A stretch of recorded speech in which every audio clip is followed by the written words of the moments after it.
Hey, everybody, here I am, and another conversation with an interesting person and a good friend from, well, we won't mention how many years, but a number of years anyway. Anyway, I want to introduce Alde Lewis. How you doing, Alde? I'm doing wonderful. How you doing, Hank? I'm hanging in here. I always tell people, I'm on the East Coast, and summertime is nice, but I'm a little bit more of a cool weather person than a hot weather person. So when it gets really humid and stuff, it's something for Uh, me to deal with. But I'm good, hanging in there and stuff, doing what I can do. okay, So well, was I'm that down here in Houston, so the humidity is always yeah, way up there. So that's well better man than I am. right. um so Yeah. anyway, I know we've had this conversation before, but I'm often thinking about how I first met people. And in my mind, the name that pops up is Pepsi Bethel, because back in the 70s, I was studying with him at Clark Center, the place of dance and history in New York. And I was taking his authentic jazz class. And he knew I was into mime at the time. He knew I was into that.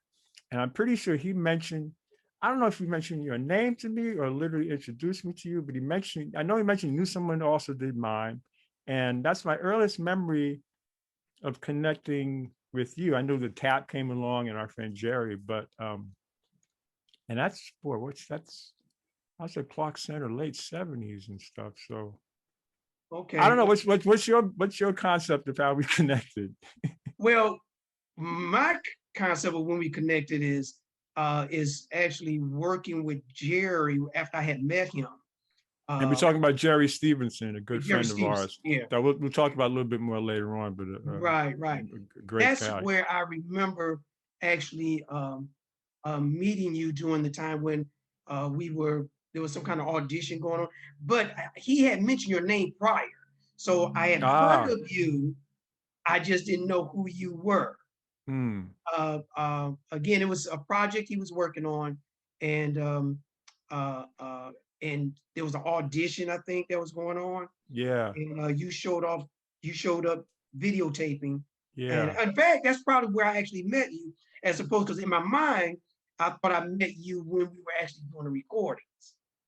okay, So we had to have met prior to that because yeah, my understanding he was working um, with Roland on the project. I think Roland was the executive producer. Roland. I forget his last name. Is he Young? Roland Roberts. Roberts. I'm thinking some. Yeah, Roberts. Right. yeah. Yeah, Roland Roberts. So, but yeah, so I knew Roland before I knew Jerry, and Okay, Roland is the one that brought me in on the project as an okay. investor, and So so that's how all of that came about. so just to clarify, our friend Jerry, some people that know me know my background is heavy in TV production, and I was a page at NBC in the 60s, which was a very interesting time. And that's where I met this friend of mine, Jerry Stevenson, who was also working in the page department. And we became friends, and he wrote music. He's from St. Louis, and we hung. I mean, this whole conversation about life in the 60s and early 70s and stuff. Right. But he had different groups and stuff that he put together, and I used to hang out with him, do photography and stuff. And he knew a lot of different people, and at one point, Roland Roberts kind of came along to help back some of his projects, and this is what Alde's been talking about. So we met, to me, that's what's interesting about um, those times, like the 70s, early 80s. But anyway, in New York, if you were creative and hung out with certain people, these overlaps would kind of happen. These Right. connections with people. You would hear about people, and that's why it's a muddy thing in my mind in terms of the first time, even though who cares? But it's kind of like, because I think of Clark Center, Pepsi's telling me about all these people I knew, and then Jerry's hanging out. Jerry knew people, I knew people, and um, that fertile time to kind of do whatever. Right. What was your intro to New York? Because you're originally from. From Flint, Michigan. Okay, so when did you get to New York? Well, I came to New York August 8th, 1975. I've always remembered that because Wow. yeah. It was August 8th, 1975.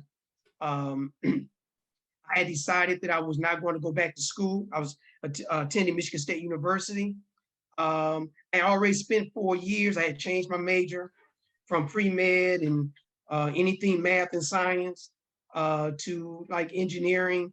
But by that time, I had decided that certain things had occurred while I was there that that had me where the seed was planted, probably during my junior year, me not really realizing that the seed that was planted for me to want to become a professional performer had taken place. I just started thinking about it periodically, but by the time I had done my 4th year, it was so strong that I had to go. Plus, I had come to the conclusion that I was 21 or about to become 21, and I had noticed that there were youth in New York, either from a television show or from a movie, where kids were going to the professional high school for dance and theater, and they were Oh, auditioning at 16 and 17 years old. And I was saying to myself, if this is something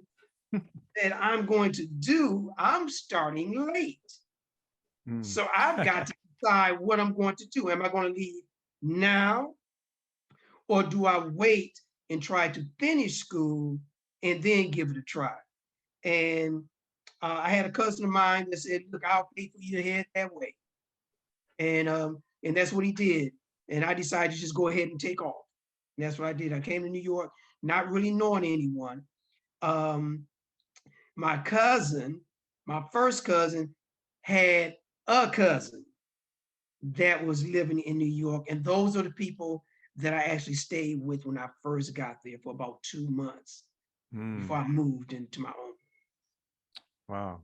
Yeah, So 1970, yeah, boy, that was yeah, it's yeah. 75, yeah. So and then when you first got involved in performing before you came to New York, like what's your memories about that?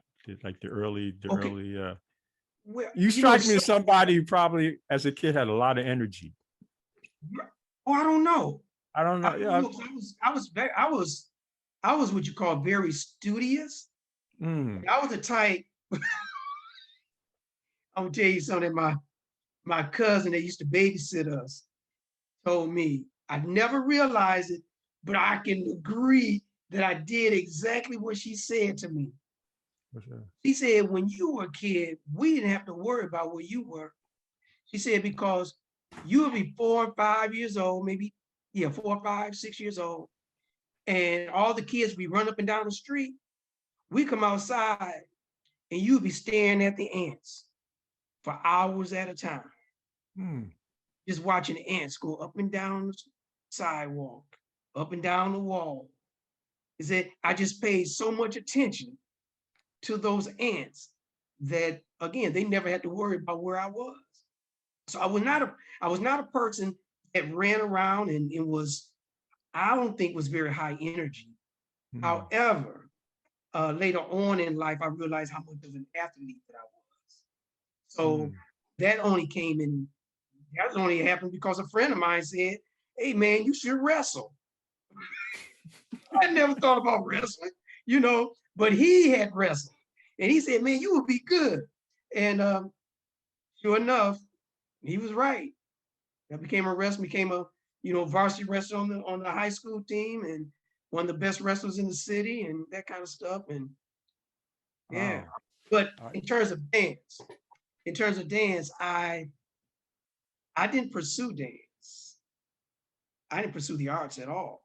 It was like what happened was my sister had gone to a teacher of hers. I was in the 4th or 5th grade, it must have been 5th grade. And one of the girls had come in and asked her name was Miss Johnson, and asked her when we were going to have rehearsal. And my sister overheard it and said that she wanted to learn to dance too, or she wanted to take dance. So my mother agreed, and she had a studio. So we went down to the studio for my sister to take class. Now, this is at a time in the 60s that even in the North, there was an issue with Black and white folks.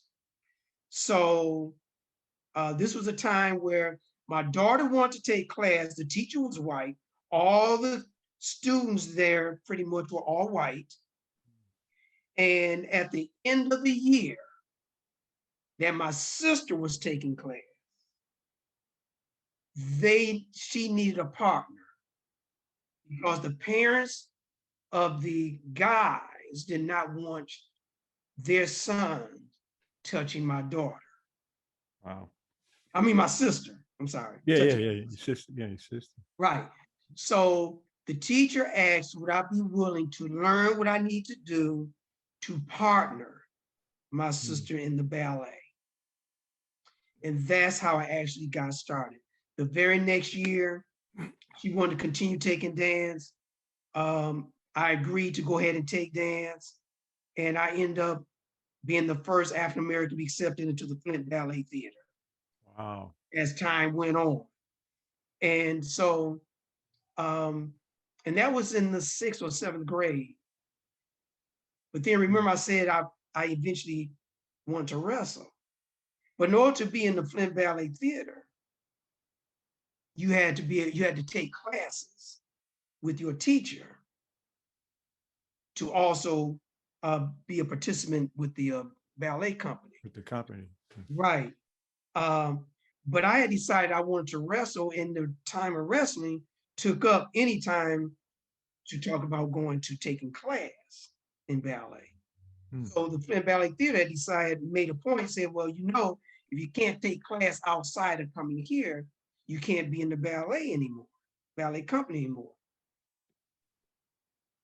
It didn't matter to me. I was only there because my mother and, I'm taking the class and everybody said, hey, you could be in the Flint Ballet Theater. And I was good enough, I made it, but it wasn't something I was striving for. Okay. So when they realized that wrestling was going to be number one, they changed their mind. I was the only one in the Flint Ballet Theater that could actually be in the performing company without having to take classes. Wow. And so that took me all the way through high school. Then I went to college, Michigan State University, majoring in pre-med, initially veterinary medicine, but eventually pre-med. And it was there that I was winning all of the dance contests, that would be done at the, parties and stuff.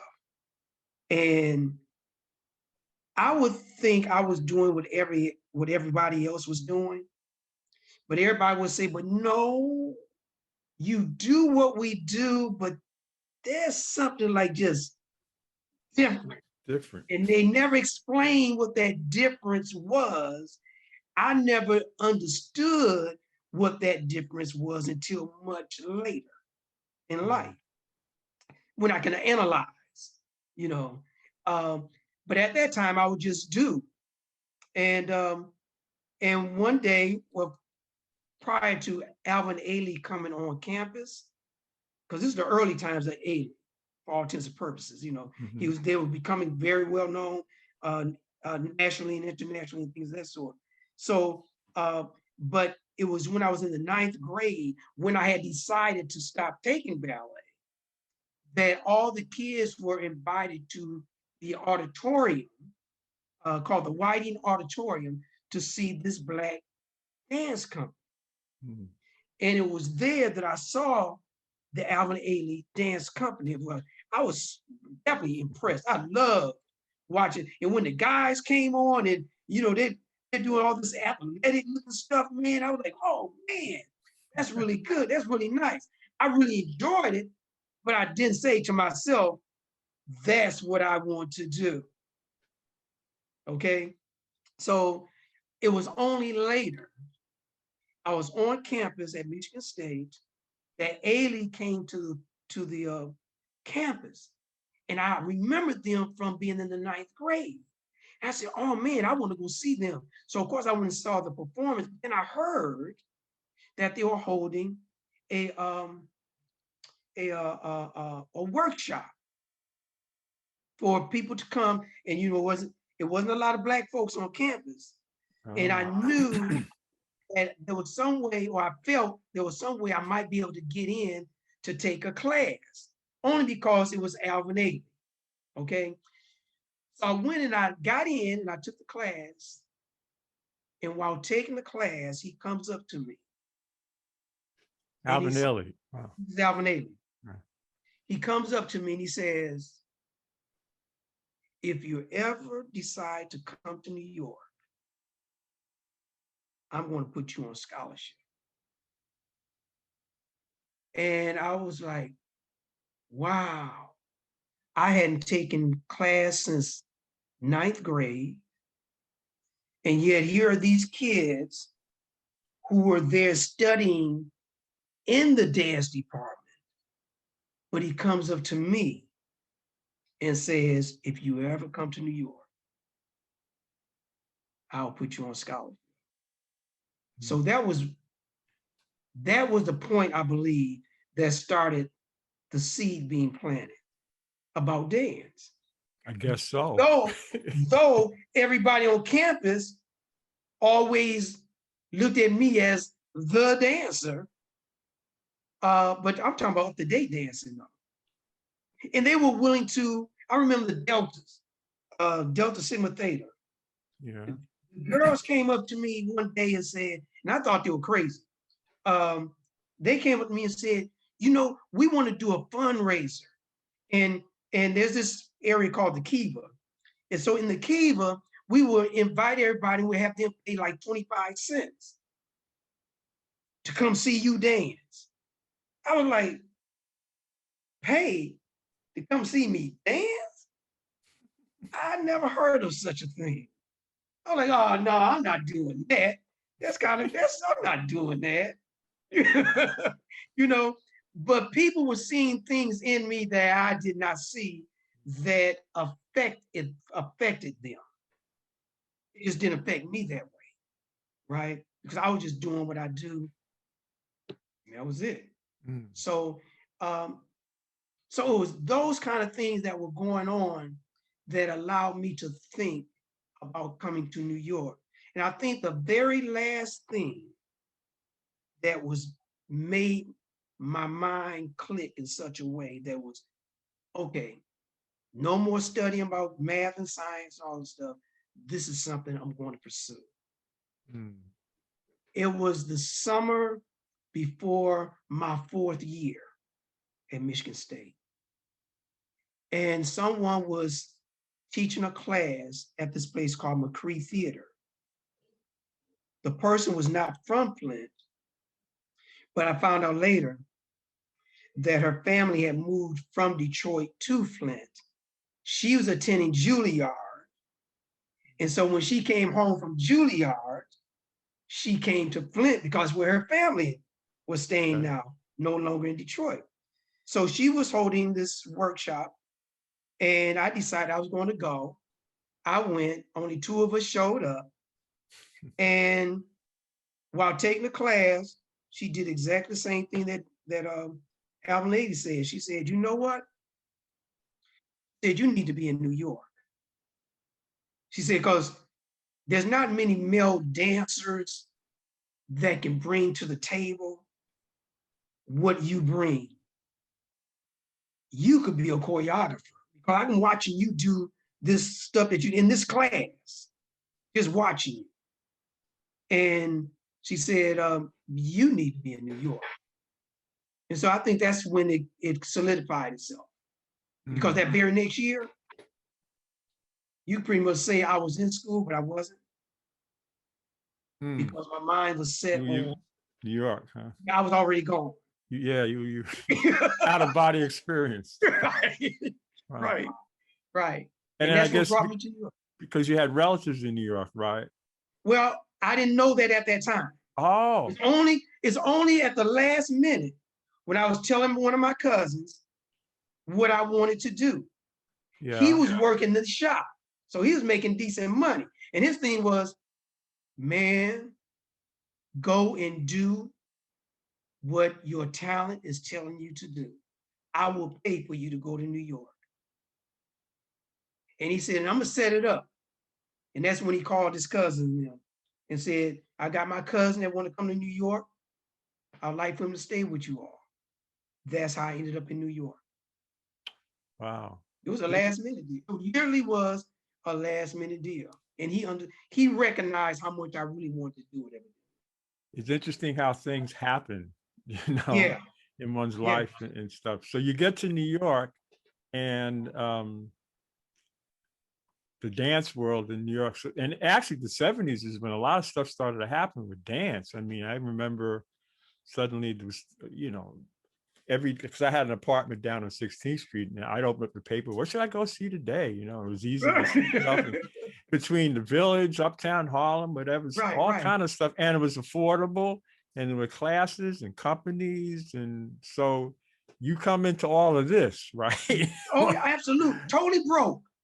It wasn't like my cousins and them had any money, or they didn't either, right? So I'm staying with folks that didn't have much other than they owned, well, their grandparent owned the building that they lived in, but it wasn't like people were financially set of any kind, you know, and anyway, so but by me being broke and being on, again, the person that actually said that I need to come to New York, her name was Dorian Williams.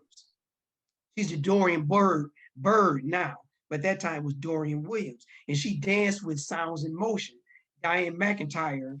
Oh, wow. The choreographer. Yeah, right. And so she was the one that told me if I come to New York, she would set up that I would be on scholarship with Diane. So I get to New York. I didn't have her. I don't know what I did with her number, but I knew where to go up in Harlem. Yeah. So I knocked on this door of this place, right? It was homeless folks laying out on the street, and all over the place. And I knocked on this door, and they said, and it was up on like the second or third floor. Yeah. Like on the corner, right? Right. Well, actually, this one was, I think the one that you're thinking of was when she was on Lennox. That's what I'm thinking of. Yeah. Right. Oh, no, I'm not Lennox, but is that Seventh? Lennox? Was it Seventh? Always was it? It was close. It was on that side. It wasn't. Lennox was the one that is where the other train was. Yeah. Okay, but this one is where the train, where the two, I think the two would go there, but the other one is where the 4 and the 5 was. Yeah, further east. Further east. Yeah. Right, and it was in the middle, and also the train. Oh yeah, you can see the LRI or something. The Metro North. Yeah, okay, the Metro North. Yeah. Right. So the block Grand Central, right, the block between Metro North and where I would catch the 4 and the 5. It was in the middle of that block, and it was like, it was really run down. Okay, on 125th Street. But anyway, I knocked on the door, and I might have made a phone call. Maybe I made a phone call because the person that answered had to be a phone call because the person that answered was Lynetta Gaines, and Lynetta Gaines, right, danced with Diane, and so I was telling her that this person named Dorian told me that if I came to Sounds in Motion, that I would be able to be on scholarship. She said, "Oh, sure, come on up," and that's how I ended up going up there, and that's how I ended up meeting everyone there. And so I, started taking class with Diane first, and that was where I was taking class for free. Yeah. But being broke, I would go down to, I had heard about this place called Clark Center. So I would go down to Clark Center and spend time there, but not taking class because I didn't have any money. And I would just kind of like watch everybody. So now during this time, I was still staying with my cousins, right? And they didn't really understand what I meant when I would say I came to New York to dance professionally. because ballet and modern wasn't something that would That was on their in their head. radar. Yeah. Right. Because I remember you saying, what, so you go to the clubs? Yeah, like what you really gonna do? In the clubs? You know, right. You gonna party? You gonna party all the time? Right. You want to be a professional party? Yeah. You just want to hang out? I don't get it, you know. So but he said, this is what he did know. He said, well, you say you can dance, and I don't know, I believe you can dance. But I tell you what, he said, there's this place called the Apollo. It's called the Apollo. And they have this thing called amateur night. And they boo people off stage if they can't hang. So out of a dare, he dared me to go there to prove that I won't get booed off stage. Now, at this point, did you know about the Apollo at all? I had never heard of the Apollo. Okay. I didn't know. Wow. When I came to New York, remember, I didn't come there knowing any history about dance or theater. Okay. Or so anything. You just going to some place called the Apollo. I'm going to let me go to this place. Right. Now, I have to admit this. Only thing I knew about the Apollo before going was that when I was a kid, around 5th or 6th grade, I remember this album that my mother had called James Brown and the Flames. Live at the Apollo? At the Apollo? Yeah. The Apollo. I got that album. I got that album. It's showtime. Showtime. Yeah. That's the only thing I knew about the Apollo. That's not bad, though. No. At least That's I knew funny. James Brown. Yeah, James Brown performed. Wow. Yeah, James Brown and the Flames. Please. So anyway, so I go there. I go there to find out, right, how to do it. So I get there, and this guy that's considered as the doorman, right? Worrell, I remember his name, Worrell, Worell. He was like the doorman. And I walked up, and he was sitting outside, and he said, I asked him, I said, is this the door to the Apollo? He said, I don't know. What are you asking for? I said, well, I want to get on this thing called Wednesday night, amateur night, whatever it is at the Apollo. And he said, well, then he started giving me this whole thing about you got to send in a postcard. They got to get back with you. And then they'll get back in 2 weeks later, you do an audition, they send you back. And then down the road, they'll contact you and all this other stuff, right? So I said, oh, man. I started to walk away. Then he said, so well, hold on a second. He said, so what do you do? I say, I dance. He said, you dance? I said, yeah, I dance. He said, so you think you can come up on the stage where they singing, comedians, whatever, and you're gonna come up there and you're gonna dance. I said, yeah. He said, I'll tell you what. He said, be here next Wednesday. Get here at 6 o'clock. I'm gonna see if I can get you on. I said, cool. I went. I knew what I was going to do because I'd already won so many dance contests. I already knew how people respond to me as a dancer. So I get there, and sure enough, he has me go downstairs, and the folks act, the band members downstairs, practicing what they're going to do. And they asked me, so what song you want me to play? And I told them, who is he and what is he to you? By Creative Source. Who is he? And what is he to you? But anyway, So I had them to play that song.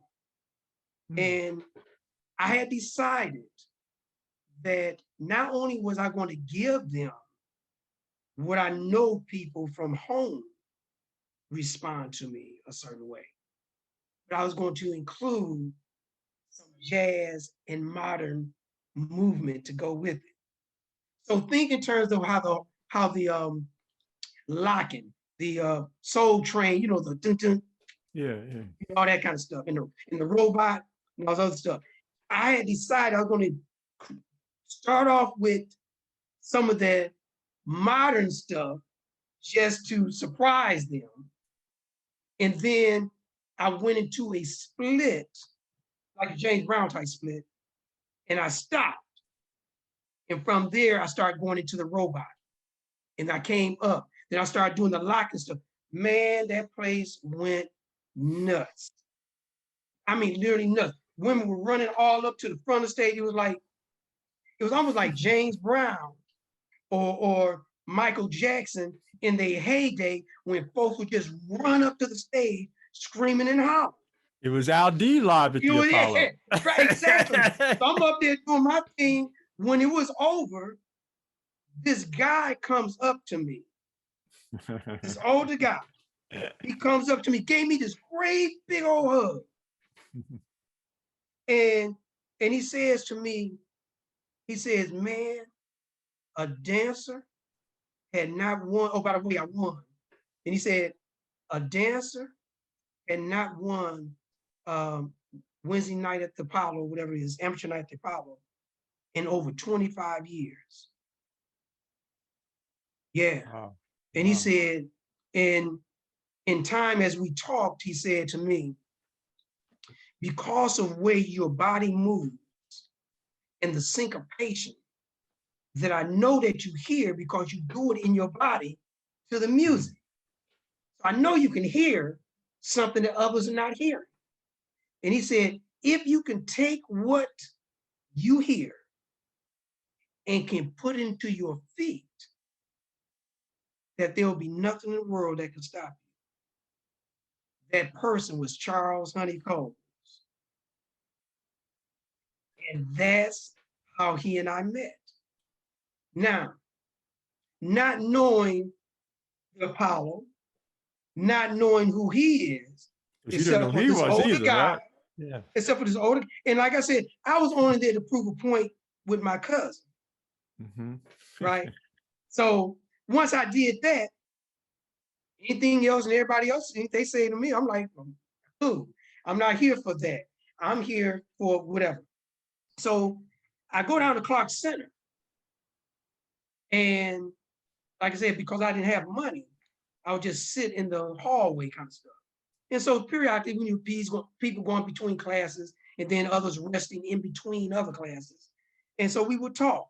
And so I remember me telling a couple of folks, yeah, I won this thing called Amateur Night at the Apollo.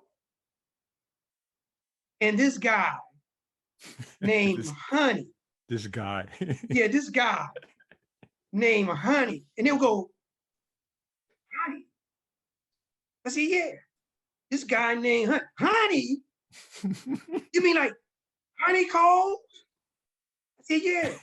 His name is Honey Cole. Charles Honey. They said, wait, you met Charles Honey Cole? So I got that about 5 or 6 times, right? I'm sitting there and I'm going, like, do you know who he is? Yeah, do you know?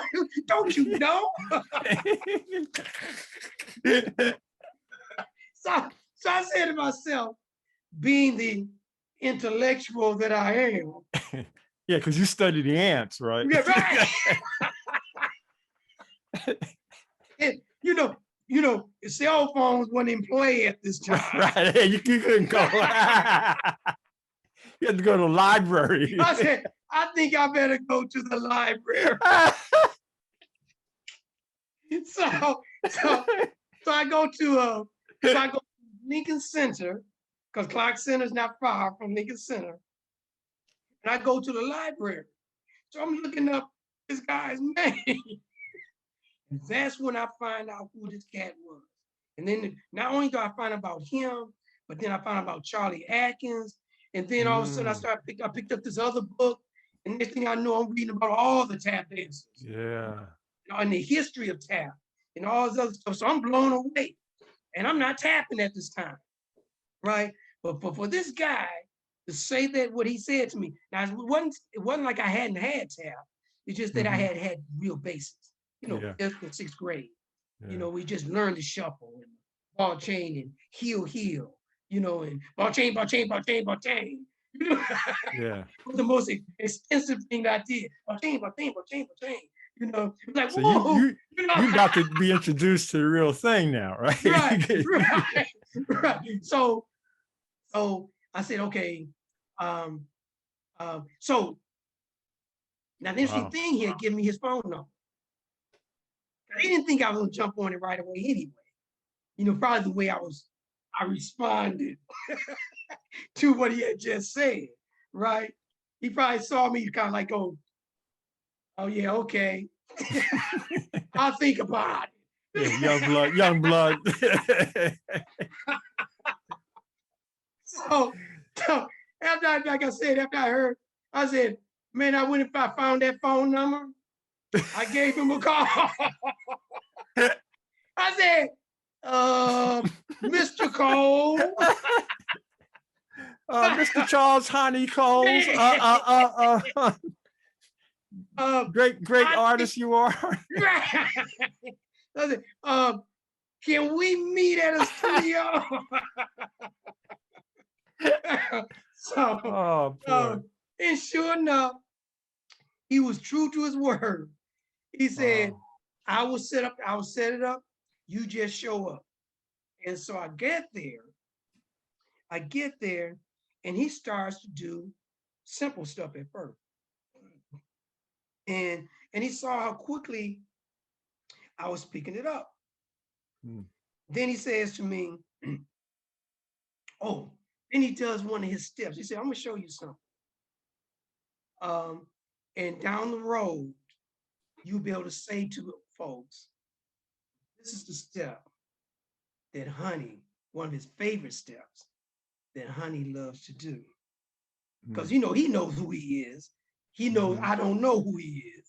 And I'm learning about who he is. But you're finding out who he is. Right. Right. So he does a certain step and I repeat it. But then all of a sudden, I don't know nothing about pattern rolls, right? But all of a sudden he goes, sorry.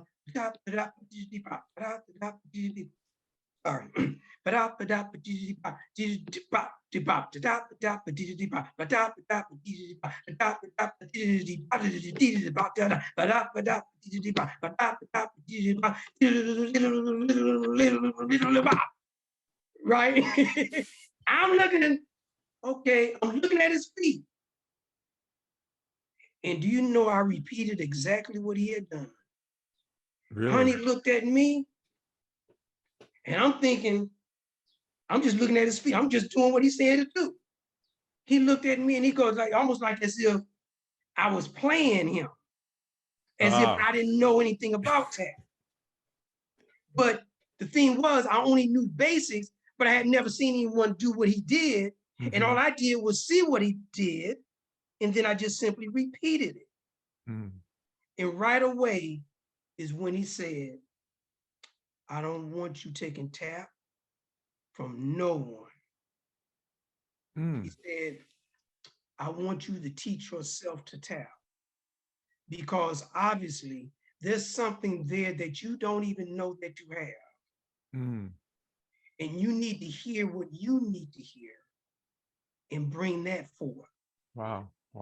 And he said, when you do that, that's going to create an atmosphere when it comes to other tap dancers, regardless of how good they are. Most of them are going to be repeaters of what other folks are doing. But what you're going to end up doing is creating you. It will set you apart. It will set you apart simply because you'll be creating you. Yeah. Everything be coming from you. your rhythms, your sounds. You know, you'll be doing things that others, if they do repeat, it's only because they saw and heard it from you. And then they just want to do what you do. But you will be bringing the original of it, originality of it. Mm. So I took his word for it. And it's not like we met a lot. We only got together probably at that time about 4 times. Soon after that, we kind of like lost contact. That's because he had left. He had left the Apollo. And I think the next thing I heard of him was that he was ready to replace, I think, replace Buster for Bubbling Brown Sugar on Broadway. Right? Because he wasn't the original person for Bubbling Brown Sugar. Yeah. I think Buster might have been the first person. No, I saw the original show, and I think someone named Atlas. Oh, and oh, guy, Avon Long was in it. Right, Avon Long, right. But Buster came in later because there's a whole story how Buster got into it. But the original. Oh, yeah, okay, yeah. okay. But anyway, I mean, a few people did it, you know. Right. So that's anyway. what. Right. So that's when time had passed, right? And I had taken him very seriously about what he had said to me. It just so happened I was living on the first floor of this apartment building, directly across the street from the 20th precinct on 80, I think it was 81st or 82nd Street. I even forget what street it is. But anyway, first floor. And so that means I could tap all day long. And late at night, it wouldn't bother anybody because there was no one underneath me. Right? So I realized I would tap what I thought was 45 minutes, half an hour to 45 minutes of tapping. But then when I look at the clock, it would show that I had been tapping maybe 4 or 5 hours. And I was just in a zone. Yeah. Just doing things. And all the time I was doing what I was doing, I could not tell you what I was doing. I can only do it. You were too busy doing it. I just went into it. Yeah. I realized that as I would go into it, I was just doing certain things with my legs. I wasn't concentrating on my feet, but I would do something with my legs and a certain sound would happen. So I learned how to go from feelings in my legs to go from one sound or a certain rhythm to another. It wasn't what I was doing with my feet that I concentrated on to create sound. I would just hear it as I was doing whatever it is I was doing. So for years, I could never show you what I was doing. I would go to auditions, I would just do. They were like, whoa, can you repeat that? I could repeat it only because I knew what the feeling in the leg was doing. Yeah. But I couldn't break it down, heel, toe, shuffle, ball chain, any of that. Only way I came to learn to really know how to do that was after I left New York. And I found this kid that I was totally impressed with. And I decided I wanted to work with him. And so I had to break everything way down. So it took me time. And it's interesting break it down to myself. That Hani told you to do what you needed to do, because my understanding is in Hani's development, he put in hours just dancing, you know, for a year or two, just like doing stuff, you know, woodshedding heavy, just, you know. I had read that in the book. Yes, but it didn't dawn on me until later on. Until later on, because I didn't read the book right away. I just read portions of it, and I wanted to know who he was. But then later on, I ended up seeing this video about him discussing where he was with the Miller brothers or the Miller group. Then he left them. Lois, Right. Lois and the Miller brothers, and while he was in Philadelphia, he rented this place and didn't come out for 6 months or something like that. Something like that, yeah. And right, but that was later. I had done exactly the same, Yeah. exactly the same thing. So when people saw me or heard about me in terms of tap, they saw me right away where I had already attained this level of tap as if I had been tapping my whole life. So I realized I had put more time in those 6 months to 9 months of tapping at 6 hours per day than most tap dancers, even professional tap dancers that had put in time probably their whole life. It's a in terms of concentrated thing. Concentrated time. Yeah, concentrated time. But I tell you what, I have a clip, I'm not sure what year it's from, where you do a little tribute to Hani. Yes. So maybe we can look at that and continue to discuss. And maybe you can fill me in. I'm not sure what year it is, but so here's a clip. I'm self-taught tap dancer, and but I would not be tapping had not been for Honey Cole.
Just a little bit of you doing. You know what year that was? Right. Do you know I can what hear you. year? Oh, you hear me now? Yeah, I can hear you now. Yeah. The year, yeah. That might have been around 70. That might have been around 79. 79, wow. 79, yeah. So you now you're moving on and you winding up getting into some Broadway shows and stuff, right? Right. You get into move up a little bit into the era of My One and Only and Cotton Club around about the 80s. Yeah, well, Yeah. even before, Yeah. even before then, even though I was doing a lot of rehearsing with myself when it came to practicing, when it comes to tap, this was also a time when I was still going down to Clark Center, and that's why I ended up meeting like Thelma Hill, and unless you want me to go further, move forward from there, but that was very important to me. Yeah, yeah. In terms of Thelma Hill, um, and Pepsi Bethel, and Miss Harris. Well, while at Clark Center, the same kind of responses I was getting from Ailey and Dorian Williams, I got the same kind of response from Thelma Hill. And now you have to understand, when I first got to New York, I didn't come there to tap. I was coming there to do modern dance, modern and jazz dance. And Thelma was teaching Horton, right? Horton technique. Right. And she was Yeah. teaching Horton. And she had, And by the way, for folks, she had been with Alvin Ailey's company. She's one of the original members, and a heck of a exactly. teacher, a heck of a dancer. And so look that Right. name up if you don't know who Thelma Hill is. Thelma Hill is, exactly. So anyway, so I remember in her class, I remember I said I was broke, so I wasn't really taking classes at all. But when I did have something, I would pay for a class. And so I remember taking her class, and she was teaching my Horton. And there was a moment where she had everybody step with your leg and you standing, legs in attitude. You bring it out to second, and then you promenade around, around. So and then as you came to the front, you ended up putting your feet on the floor and going to a very slow split. And most of the people there could go into a full split. I didn't have the ability to go into a full split. And so because of that, I'm listening to the music. I put my leg out to second, and then I start coming around. And then as I get ready to come back to the front, I whip my leg forward like a skater, ice skater, and I'm doing about 5 or 6 pirouettes. And then I went into the James Brown split, and I slid up, and I did that to keep so that I would use up all the music. Well, Thelma Hill saw me do that, and she fell on the floor and started laughing. But from her laughing, she got up, she ran out of the room and started telling folks, "You got to come see this. You've got to come see this." And then, of course, she tells me, she said, I haven't seen a dancer come to New York that's this raw, that was good of dancer as you are in like 20 years. And then she mentions George Faison as the other person that she responded the same way to when he first came to New York. Yeah. Right. So, but she says to me, because you remember I'm not taking too much and not taking a lot of classes. She says to me, however, you need discipline. I didn't know what discipline meant, because when you say discipline, I'm thinking of whooping or something, right? But you need discipline, because what you just did, you need to be able to do that 10 times out of 10, and not 8 times out of 10. So she leaves out the room, and she goes into Miss Roberts. Is her name Roberts? Yeah, Louise Roberts. Who was ran Clark Center for a period of time. She was the main person behind Clark Center. Right. So she comes from out of there after being on the phone. She comes back to me, and again, that's when she actually mentioned about the discipline part. Then she says to me, "So tomorrow, I want you to go down to the Ailey School. They're going to be expecting you." I go down to the Ailey School, and sure enough, I just walk in and automatically on scholarship. And that's when, for those 4 or 5 months of instruction, from 10 o'clock in the morning to 6:30 in the evening, I was getting. And sure enough, all the ballet that I had as a child came back in terms of all this technique. Came in handy. It's a good support. Came in handy. Yeah, the foundation for you. Right, because though I was raw, I wasn't raw. Yeah, right. Right. So consequently, when I came out of being on scholarship over that summer, every place I went, in terms of auditions or anything, everybody would just like, "Wow, man." Now that was strictly from the modern dance portion of me. There, it got to a point in New York that people that knew me for modern knew nothing of my tap. But people in tap knew nothing about my modern, and neither one of them knew about my mind. It was like three different worlds. Not to mention wrestling. Not to, What? You're not giving me Not that to job?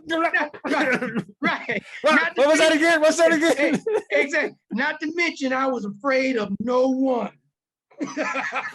And I carry myself in such that, you know, because I've always been that way, you know. So, and so, of course, people would take that a little bit the wrong way too. Right, yeah. You know, so, but anyway, but yeah, so let's go further on. So eventually, I run into Honey, or I go to Honey when he was doing the Broadway scene, Bubbling Brown Sugar.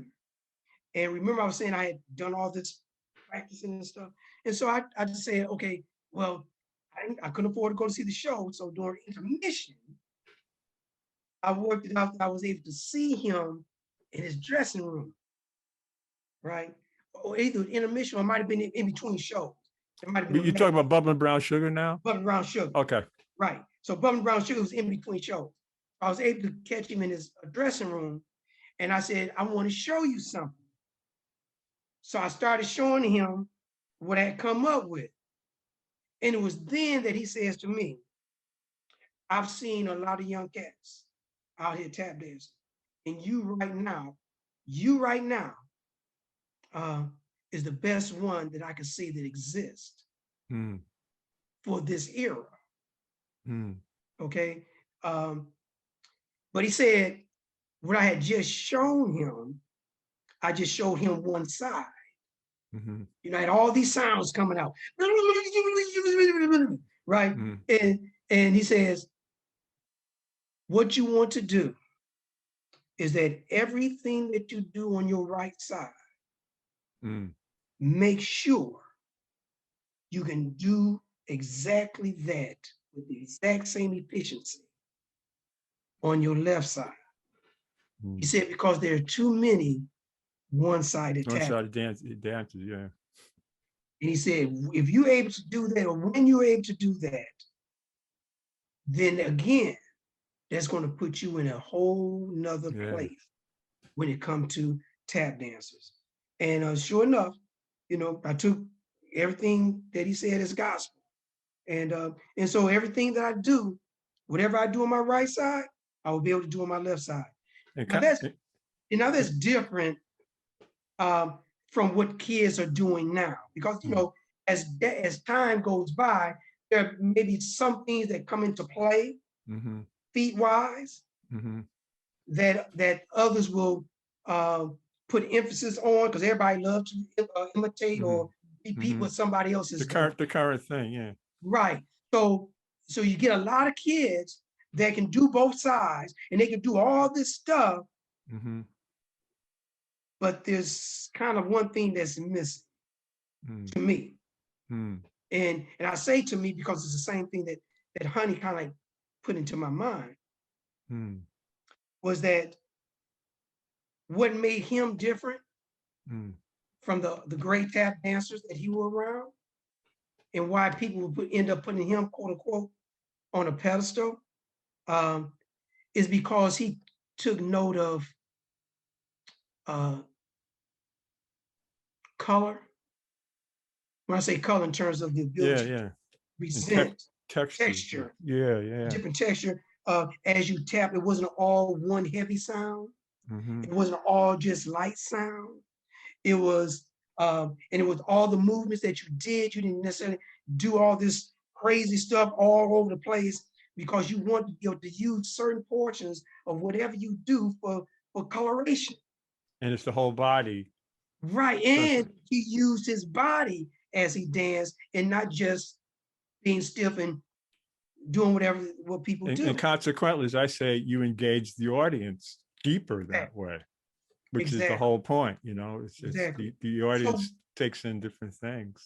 Yeah, so when I see a lot of these young cats who have these fabulous feet, I still can't put my finger on one that take in consideration, Mm, not making every tap sound like the same. mm, yeah. It's like very monotonish, Mm. clean, articulate, It's like what but Jerry should talk not about making music.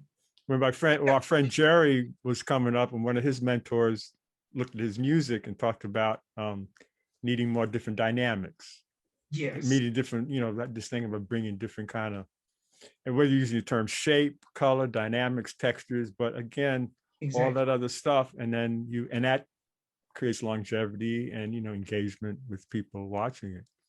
I have some Exactly. images that we can kind of run through just to Okay. come down memory lane as you kind of work towards. So let's let me see where I am. So who's this young man? I believe I'm about 6 years old, probably. Yeah, where I got it from says he was 6. I like the Yeah, hat. yeah, yeah, yeah. No, That's he's clean. He's clean. I'm Clean trying as to figure out water where you health. got that from. Hey, I got it from your Facebook page. I think. Okay. So you better watch what you put up. Yeah, yeah, yeah. I was about 6 years old, Yeah. and I could tell by the curtains, and yeah, tell by the curtain and the lamp that we Where were you living are. what we call, there was a street called 6th Street in Flint, Uh-huh. Michigan. It was on a hill. So there were people that lived on the hill, at the top of the hill, and down the hill. Hmm. That was down the hill before we moved up the hill. Before we move up the hill. And Yeah. now jumping forward a few years, Oh yeah. this is overseas with This is in Rome. in This Rome. is in Rome. I believe this might have been the first or one of the first international uh, tap festival Mm. that was held. And I believe it was Diane that saw me, Diane Walker, Yeah, I got a shot coming up with you and her. Yeah. right, that saw me on the subway. This is after I had left my one and only. That saw me on the subway that mentioned that this was occurring, and they were looking for someone to replace Jimmy Sly. Mm.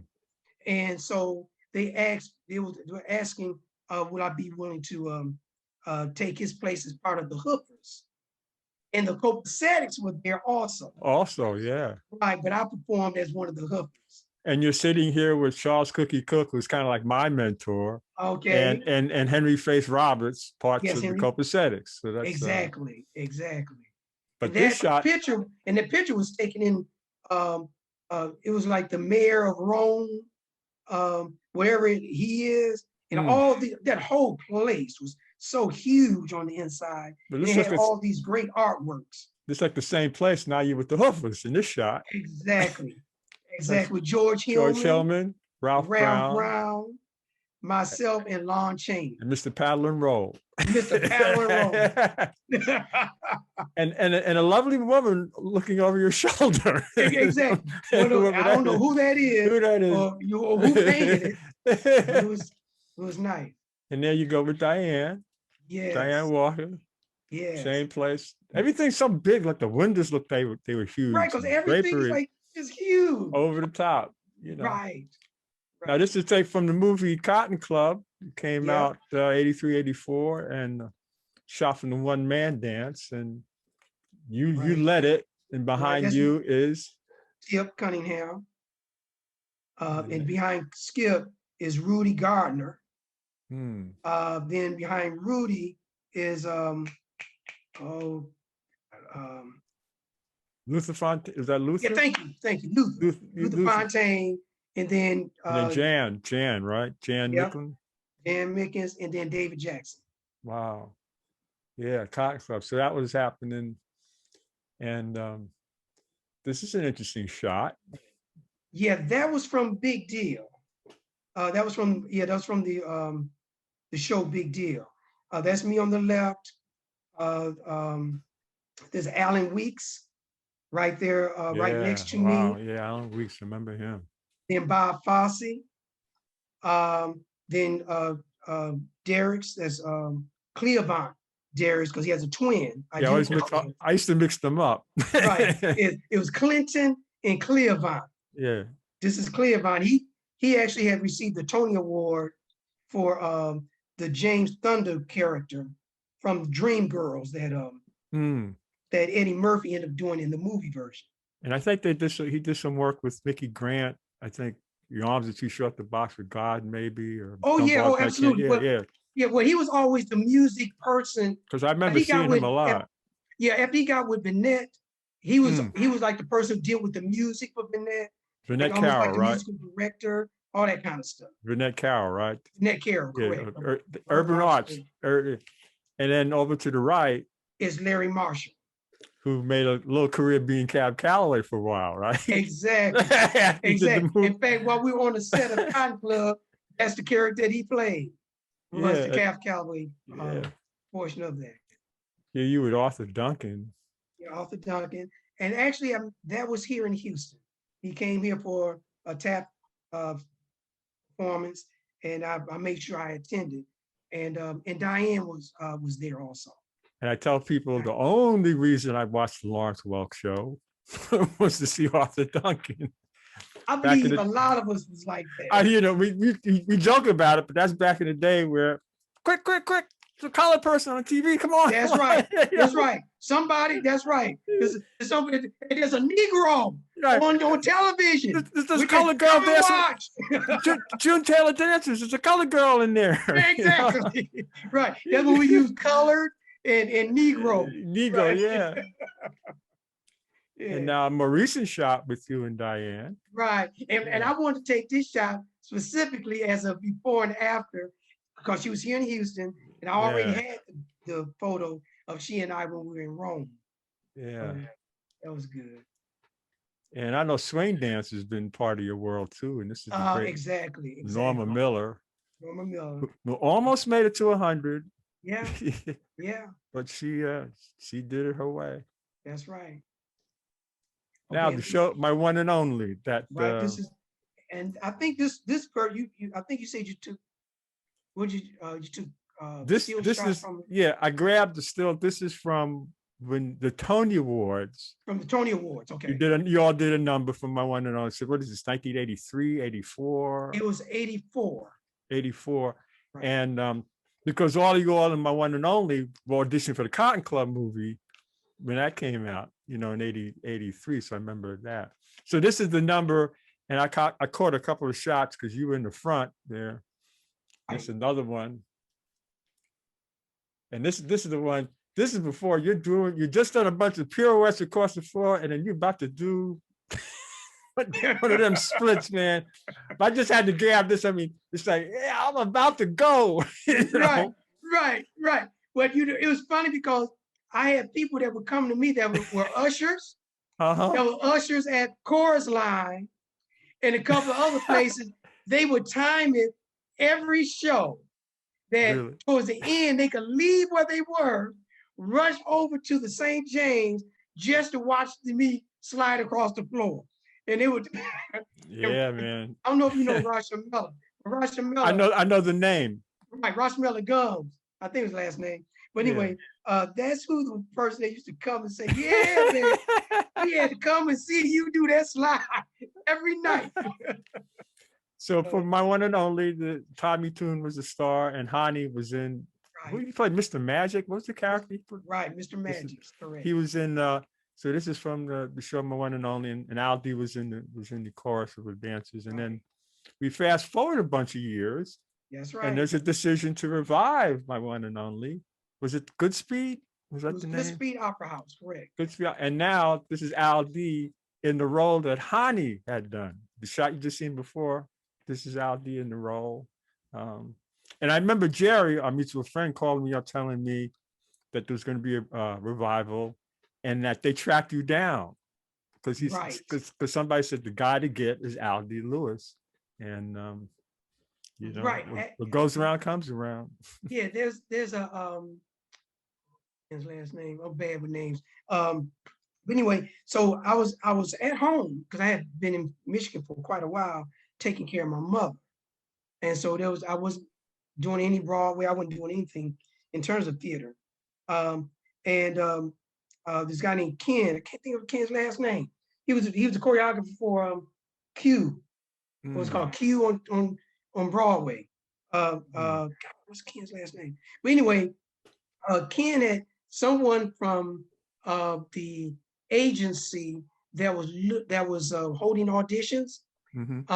They were looking for me, and Ken, what's your last name?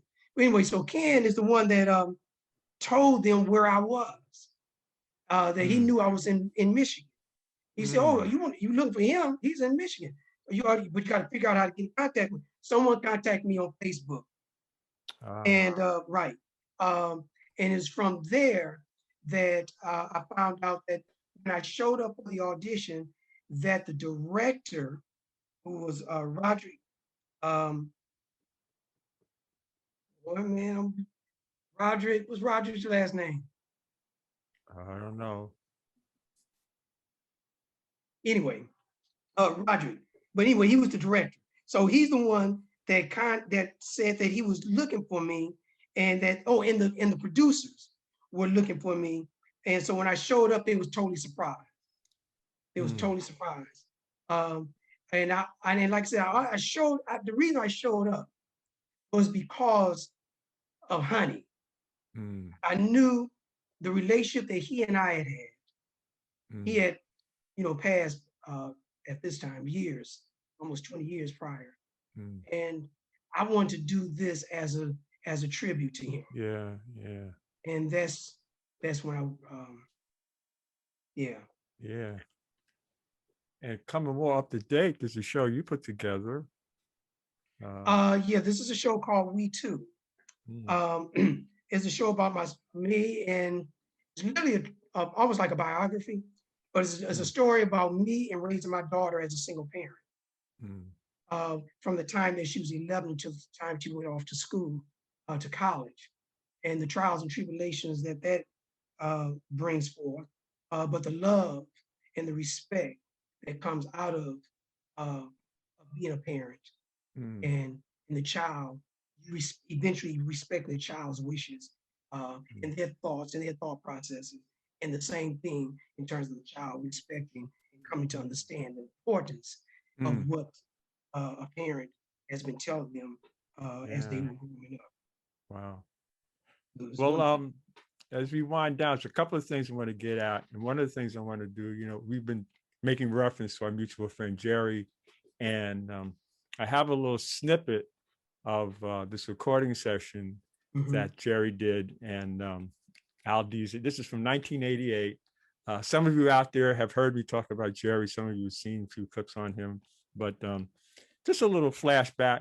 I'll say record. And the idea is Jerry's working on a few tunes, and one tune he wanted a crowd noise, and he invited a bunch of people to come to the studio to make noise, and some of us were there to help direct it. Alde and I and a few other people were there. So this is a little bit from then. Oh, my name is Jerry, Jerry Stevenson. I'm sorry. I don't want to mention my name because if this is bad, then I don't want anybody to remember me about that. But I know it's not going to be bad. Just joking like that. We'll keep that off tape. And this is my friend. This is my friend Hank. So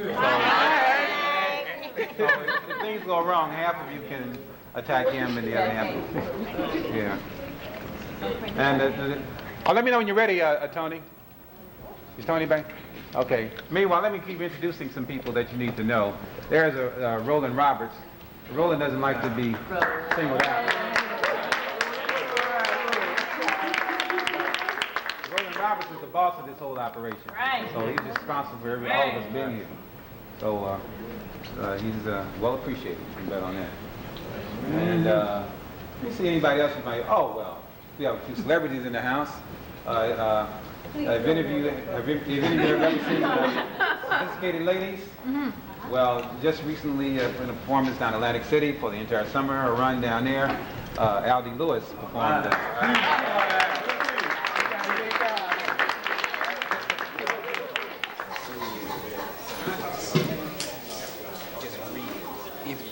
what some of the guys will be doing it too. So we need some people who open enough to do the being performer.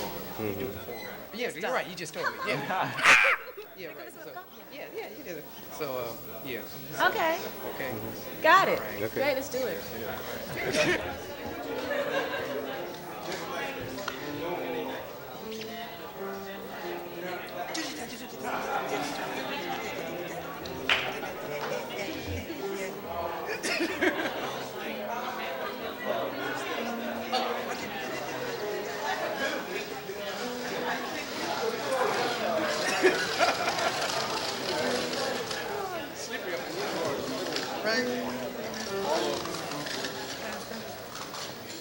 You're not taping that, right?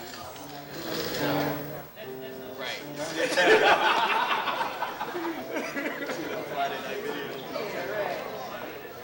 I want my residuals. Yeah, I lied to you. I said, no, I'm not saving it. Right. but you know. Right. I'm saving this for I'm saving it for 2021, the short years from now. You started to say something? Yeah, I wanted to mention Ken. It was Ken Roberson. Okay. It was Ken Roberson. Okay. And then Roderick, as I was saying, Roderick, that was the director. It was Ray Roderick. Okay. That directed My One and Only. Okay. Up at Good Speed. Up at Good Speed. Yeah, clear that. Yeah, I even think last year there's so many things done online. And actually, I think I watched an event that they did last year talking about that performance. I think they did an online thing, and you were there, and some of the actors, they were kind of reminiscing about doing that particular piece. Right.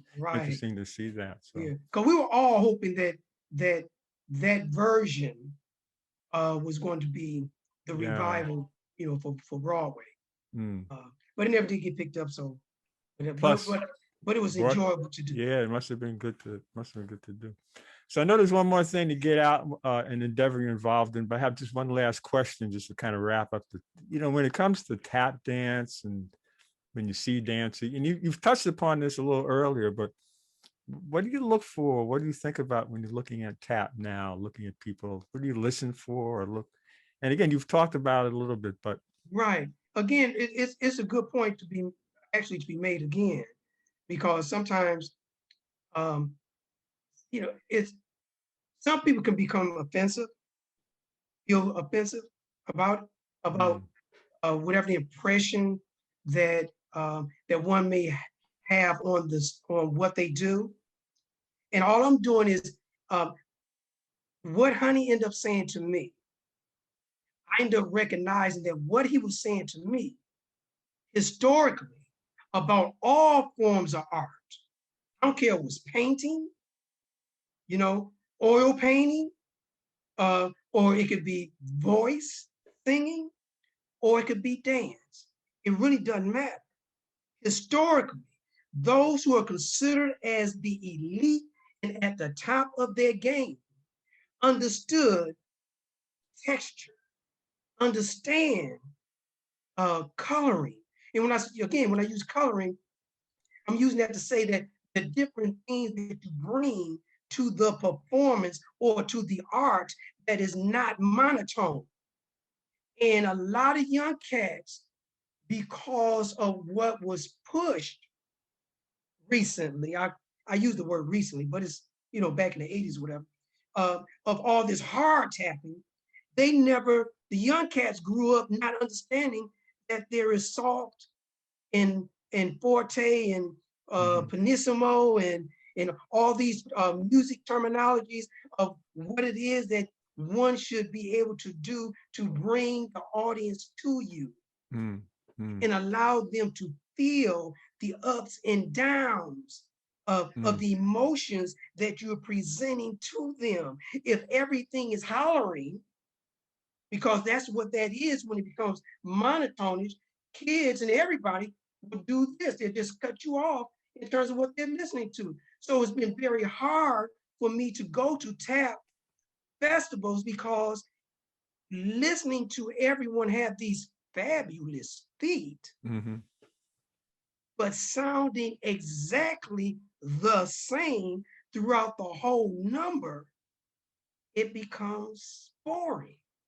I mean, where can you go with it? You know, I mean, there are people trying to break out of that. It's like I mentioned before, it's like Cook used to say, too much ice cream, do the same thing over and over. It's like, you know, it's too much. So, you know, you know, and people, there's some people trying to find that, you know, but I think it needs to be talked about more and more and be seen, you know, and kind of, you know, presented as, again, the nuances. And again, and I also feel you and I, a few other people from our time are lucky because we had people who were our mentors dropping that stuff on us, mentioning things. You know, Hani saw something in you. You know, Cookie said things to me. Tony White, who I studied with first. So Marion Cole's always, you know, Marion Cole's work was in a number, and we thought we were good. And she would say, "I'm not buying it. I'm not buying it." You know, she would talk about, you know, so there's that kind of the thing that we just try and carry on to others, you know, and do what we can with it.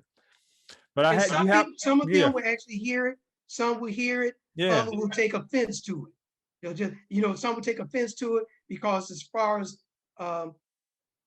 it's the lie that was carried so long, you got to take it to the next level. And that next level was always getting louder, you know, pounding. You got to, because they would always speak as though everything before was not at such a high level. So they always tell the young cats, you got to take it to the next. Now you got to take it to the next level. But all they did was tap hard. And so, but when you take something to the next level, it has to be something from within. It's not how big and how hard that you're tapping.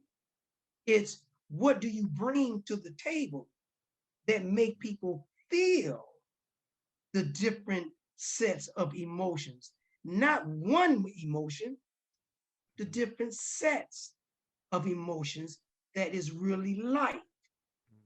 But if everything is all anger or is all loud and screaming, then you're not communicating. You're just making noise when you think you're saying something. That's the best I could explain. Yeah. But anyway, you have this new I don't want to say business, but a new venture in a website that I want to give you a chance to talk about. And I'm going to put it up first, and you can talk about what this is, if I find it correctly. And you see it? It's coming up. Oh, okay, I see forces. Yes. Yeah. Okay. It's further along. It's further along in terms of the banner. But yeah, so what? Maybe I can click to the beginning. No. Leave it alone. Okay. See the arrow? Further down. Further down. But oops. Over to your left. I mean, you see to the side, the two arrows on the side? I don't see that now. I just see. Okay, where it says we, at the bottom of we. I'm not seeing that from the window I have here. Okay. Well, anyway. All right. Where it's play. Let it play as is now. Yeah. All right. So what this is from MVAD. MVAD TV. That's EMVAD TV, which stands for Efficacious Moving Voices of the African Diaspora. Okay. And what it is a streaming service. And this is one of the television programs that's being shown on the streaming service. I'm executive director of this particular television program, but I'm also the owner of MVAD. So what I'm seeking is for artists, whether it's dance, theater, Black filmmakers, videographers, visual print artists, that as long as they can put it onto video, and it's interesting to watch, then I'm able to allow others to actually receive monetization through revenue generation by the number of people that will view their content. And so again, it's creating an atmosphere for Black filmmakers from around the world to be able to have their projects, their productions viewed and monetized without waiting to receive the green light from Hollywood, because my company has the capacity for viewership internationally. So the same thing that Netflix is able to do and present to the world, I'm also able to do. But the difference is I'm focusing on Black filmmakers, Hispanic or Latinx filmmakers, those who do not have a voice, for their voices to be seen and heard on a regular basis through the decision-making of one that is Black or Latino. So that's what the purpose of me doing this is, not for my self-interest, but it takes the focus off of me. Yeah. Though there are productions that I will be executively producing that will be part of the viewership.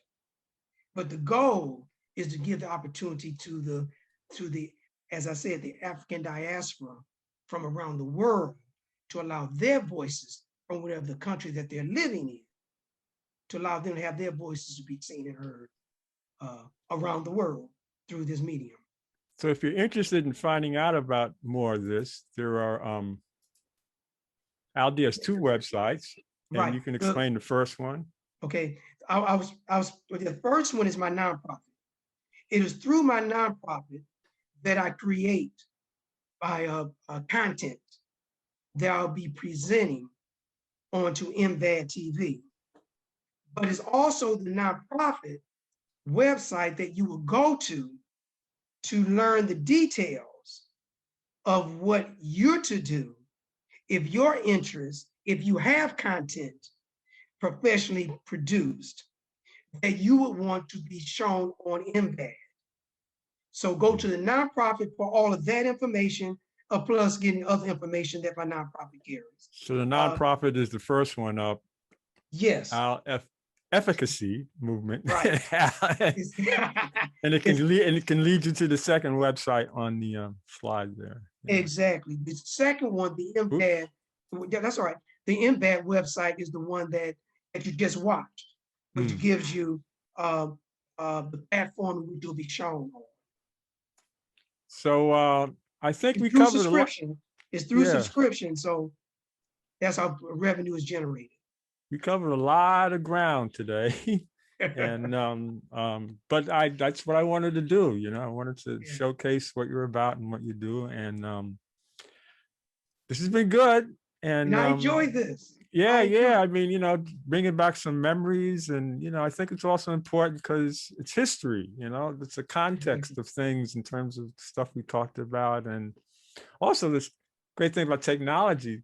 This is the longest conversation I've had with you in a long time. That's right. That's right. It's not in person, but it's kind of because it's kind of like me back in the day around Jerry, we were talking stuff, whatever. Right. And maybe I mentioned before, I saw you when that show was done at Carnegie Hall, celebrating Black men on Broadway, that Chapman Roberts put together. But I just saw you from afar.